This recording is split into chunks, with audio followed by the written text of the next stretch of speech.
Sup everyone, I'm your female otaku and I'm here to review the finale episode, episode 24, to Food Wars Shokugeki no Soma. It's been quite a ride. I started reviewing Shokugeki no Soma around episode 5, I believe, and no matter what, whether I was in Boston, Pennsylvania, or Washington DC, I always kept on reviewing it no matter what the circumstances. This has been quite the crazy ride with Food Wars and I, so I'm very happy that I stuck with it and got all these reviews out, alright? So, great. Now, if you're here because you're wondering whether or not you should start Food Wars Shokugeki no Soma, it's not really that much of an ecchi if that's why you were first put off with Food Wars. You see, it starts out as it seems like it's gonna be ecchi heavy within, like, I'd say the first 6 to 10 episodes. It seems like the series is only ecchi and all about ecchi and stuff like that. But then, like, after like episode 10ish, around that area, it gets more into the food world, and that's what I really like about this. It suddenly changes its modes. It first made you think that it was going to be straight on ecchi, when later on it really focuses on the cooking aspect of it. And this just so happened to be my very first cooking anime, and I really enjoyed it because of Food Wars. Almost every single time I go to a restaurant, I just look at my sister and I'm like, Food Wars. Alright? We literally just think about Food Wars and the situations that happen, because it turns into something real. Something that could actually happen. You see, the things that the students learn over at the school is very realistic, and they even get into business aspects of it, which may sound boring, but no, Food Wars pulls it off very well and makes it very interesting for the viewer, alright?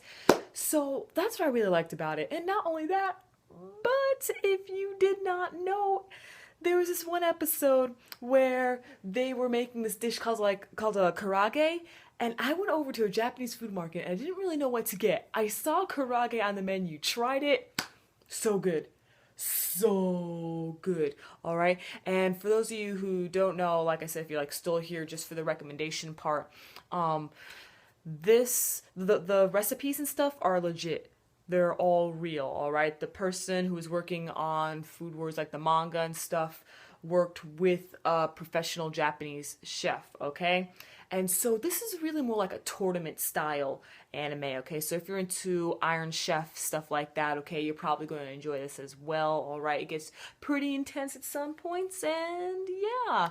Overall rating, 7 out of 10. I'm just gonna end right there for all the people who were there for a recommendation part. So, for those of you who are staying here for the actual episode review, let me explain to you why I give it a 7 out of 10. You see, there are a lot of things that I would have wanted more of, okay? We got a lot of characters with Food Wars, but I wanted more situations with the Aldini brothers. These guys were beast, okay?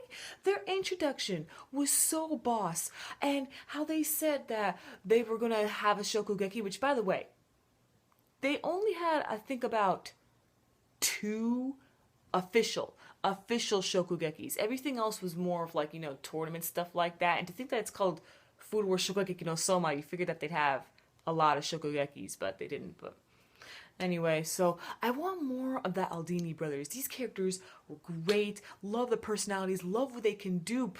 Prove themselves as a worthy adversary to Soma. But instead, they got neglected and turned into, I will defeat you one day, Soma. And that's all it really became.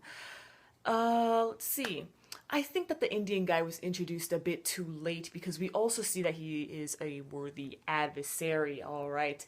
For Soma lost to him, alright? And how it ends, you see, how the episode ends, it seems like it ended in one of their little mini arcs that Food Wars Shokugeki no Soma has had throughout, okay? We had a bunch of mini arcs, okay? We had that camp arc, okay? We had it to another arc where Soma went back over to his hometown, alright? And then, you know, the autumn elections and a bunch of other arcs sprinkled around over there and stuff. So to me, this just seemed like another one of those mini arcs and not really a finale. Alright, so I think because of how the episode ended, that there's probably going to be a season 2, although season 2 will probably be about maybe 12 episodes or something like that. I don't really know, but that's what it kind of seems like it to me personally.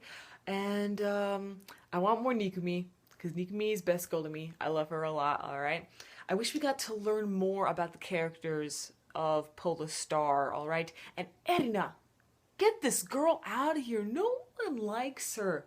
I said this so many times, but it's so true. When you look at the series as a whole, she's not needed very much.